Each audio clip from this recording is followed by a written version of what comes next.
मंडळी, महाराष्ट्रात होत असलेल्या 29 महानगरपालिकांच्या निवडणुकीमध्ये सर्वात इंटरेस्टिंग लढत पुणे महानगरपालिकेमध्ये होतीये.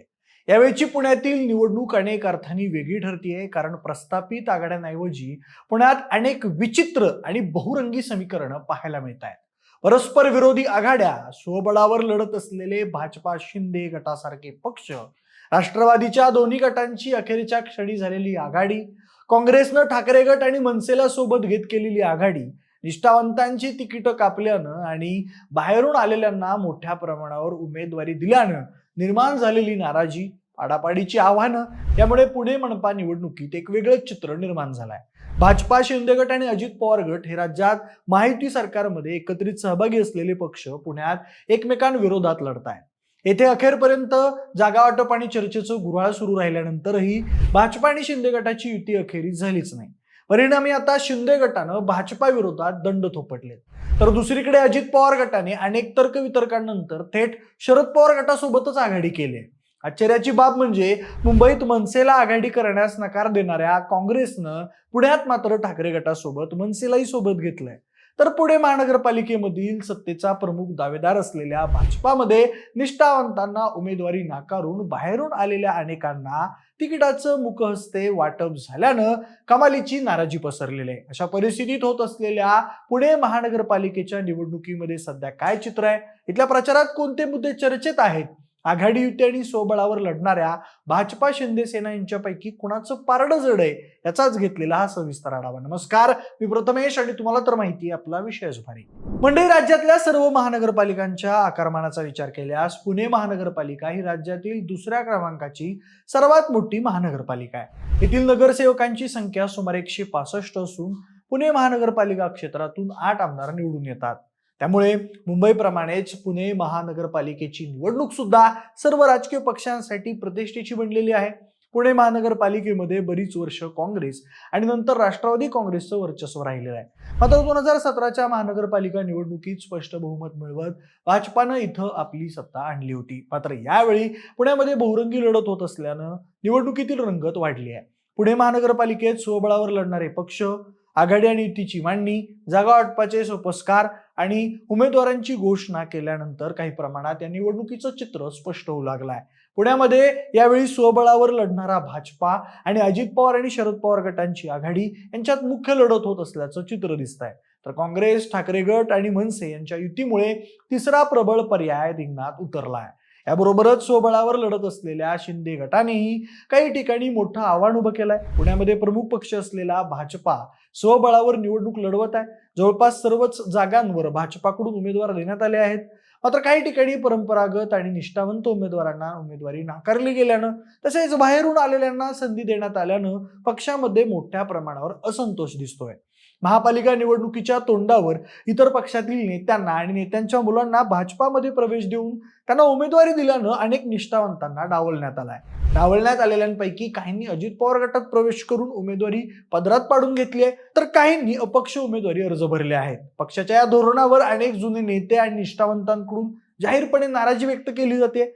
नुकतंच भाजपाने उमेदवारी दिलेल्या एक उमेदवार पूजा मोरे यांच्या उमेदवारीला भाजपा समर्थकांनी तीव्र विरोध केल्यानं त्यांच्यावर उमेदवारी अर्ज मागे घेण्याची नामुष्की उडवली. तर भाजपाचा बालेकिल्ला समजल्या जाणाऱ्या कोथरूडमध्ये अमोल बालवडकर यांचं तिकीट कापल्यानं ते नाराज होऊन अजित पवार गटात गेले. एकंदरीत जागा वाटपात निष्ठावंतांना डावलणं भाजपासाठी डोकेदुखी ठरण्याची चिन्ह आहे. पुणे महानगरपालिकेच्या निवडणुकीत भाजपासमोर मुख्य आव्हान हे अजित पवार आणि शरद पवार गटांनी एकत्रित केलेल्या आघाडीकडून उभं राहिलंय. खरं तर राष्ट्रवादी काँग्रेसचे अजित पवार गट आणि शरद पवार गट हे एकत्र येणार असल्याची चर्चा बऱ्याच दिवसांपासून सुरू होती. पुणे महानगरपालिका निवडणुकीचं बिगुल वाजल्यानंतर त्याला वेग आलाय आणि अखेरीस अनेक चढ उतारांनंतर ही आघाडी झाली. या आघाडीत अजित पवार गटाचा वरचष्मा दिसत असून अजित पवार गट 125 तर शरद पवार गट 45 जागांवर लढत आहे. भाजपने उमेदवारी नाकारलेल्यांनी अजित पवार गटात प्रवेश केल्यानं या पक्षाची ताकद वाढली आहे. भाजपाला रोखण्यासाठी राष्ट्रवादी काँग्रेसचे दोन्ही गट एकत्र आले. त्यामुळे राष्ट्रवादी काँग्रेस अजित पवार पक्षातील अनेकांचे भाजपमधील प्रवेश थांबले आहेत. उलट भाजपसह अन्य पक्षांमध्ये तिकीट नाकारलेल्यांनी राष्ट्रवादी काँग्रेस अजित पवार गटाची वाट धरली. त्यामुळे पुण्यात अजित पवार गटाचं बळ बऱ्यापैकी वाढलंय. तर पुणे महानगरपालिका निवडणुकीत काँग्रेस, ठाकरे गट आणि मनसे यांनी केलेल्या आघाडीमुळे पुण्यातील निवडणुकीला तिरंगी रूप प्राप्त झालाय.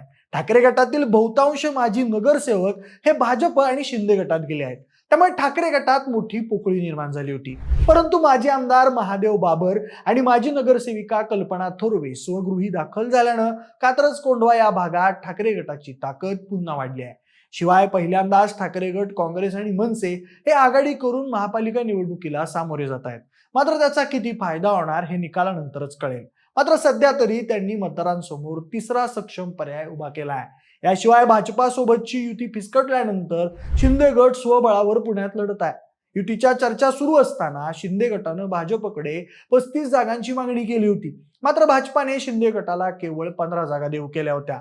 सन्मानजनक जागा न मिळाल्यानं शिंदे गटाची भाजप सोबतची युती तुटली आहे. आता उमेदवारी अर्ज मागे घेतल्यानंतर समोर आलेल्या आकडेवारीनुसार शिंदे गट पुण्यात स्वबळावर सुमारे 118 जागांवर लढत आहे. शिंदे गटानं आपलं प्राबल्य असलेल्या प्रभागांमध्ये प्रबळ उमेदवार उभे केले आहेत.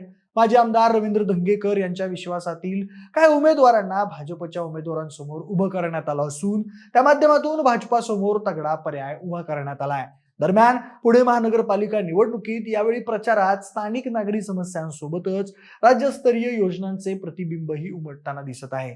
पुण्याचा मेट्रो प्रकल्प, उड्डाणपूल आणि रस्ते रुंदीकरण हे कळीचे मुद्दे आहेत. काही भागात वाहतूक कोंडी कमी झाली असली तरी उपनगरातील रखडलेले प्रकल्प मतदारांच्या संतापाचा विषय ठरत आहेत. पुण्यातील 24 तास पाणी पुरवठा योजनेची अंमलबजावणी 85% झाली असल्याचा दावा प्रशासन करत असलं तरी अनेक भागात अजूनही अनियमित पाणी पुरवठा हा प्रमुख मुद्दा आहे. याशिवाय मुळा-मुठा नदी सुधार प्रकल्प आणि स्वच्छ पुणे संकल्प 2026 यासारख्या पर्यावरणपूरक मुद्द्यांवरही सत्ताधारी आणि विरोधी पक्ष आमने-सामने आलेले आहेत. या सर्वांसोबत पुणे महानगरपालिकेच्या यंदाच्या निवडणुकीत निष्ठावंत विरुद्ध बाहेरचे हा मुद्दा फार प्रभावी ठरण्याची शक्यता आहे. त्याचं कारण म्हणजे पुण्यामध्ये गेल्या 10 वर्षांपासून वर्चस्व राखून असलेल्या भाजपामध्ये सध्या इतर पक्षातून आलेल्या मंडळींना दिलेल्या उमेदवारीवरून मोठ्या प्रमाणात खतखत निर्माण झालेली दिसत आहे. त्यात भाजपने तब्बल 42 विद्यमान नगरसेवकांचं तिकीट कापून नवीन चेहऱ्यांना संधी दिली आहे. यामुळे पक्षांतर्गत नाराजी आणि बंडखोरीचं मोठं आव्हान भाजपसमोर आहे. याचा परिणाम म्हणून भाजपाचे वर्षानुवर्ष काम करणारे स्थानिक नेते आणि कार्यकर्ते हे या निवडणुकीत सक्रियतेने सहभागी होण्याची शक्यता कमी आहे. तसेच यापैकी काही जण नाराजीतून विरोधी पक्षांना छुपी मदत करतील असं बोललं जात आहे. असं झाल्यास भाजपाला मोठा फटका बसण्याची शक्यता आहे. एकंदरीत सध्याच्या परिस्थितीत पुणे महानगरपालिकेमध्ये भाजपा विरुद्ध राष्ट्रवादी काँग्रेसच्या दोन्ही गटांची आघाडी अशी मुख्य लढत दिसत आहे. पुणे महानगरपालिका क्षेत्रात सध्या भाजपाचा 1 लोकसभा खासदार आणि 6 आमदार आहेत. त्यामुळे पुण्यात भाजपची ताकद मोठी आहे. मात्र असं असलं तरी दोन्ही राष्ट्रवादी गट एकत्र आल्यामुळे तसेच शिंदे गट स्वतंत्र लढत असल्यानं आणि भाजपमध्ये मोठ्या प्रमाणात बंडखोरी झालेली असल्यामुळे महानगरपालिका निवडणुकीचं पारडं कोणाकडे झुकेल हे सांगणं कठीण आहे. आता पुणे महानगरपालिकेमध्ये झालेल्या विचित्र आघाड्या, भाजपामधील बंडखोरी, बहुरंगी होत असलेली लढत, अशा परिस्थितीत पुणेकर मतदार मतदानाचा कौल कोणाला देणार? मागच्या वेळेप्रमाणे भाजपाला बहुमत मिळणार की त्रिशंकू महानगरपालिका अस्तित्वात येणार? याबाबत तुम्हाला काय वाटतंय तुम्ही आम्हाला कमेंटच्या माध्यमातून नक्की कळवा. सोबतच हा व्हिडिओ आवडला असेल तर लाईक आणि शेअर करा. सोबतच आपल्या विशेष भारीच्या YouTube चॅनलला सबस्क्राईब करायला अजिबात विसरू नका. धन्यवाद.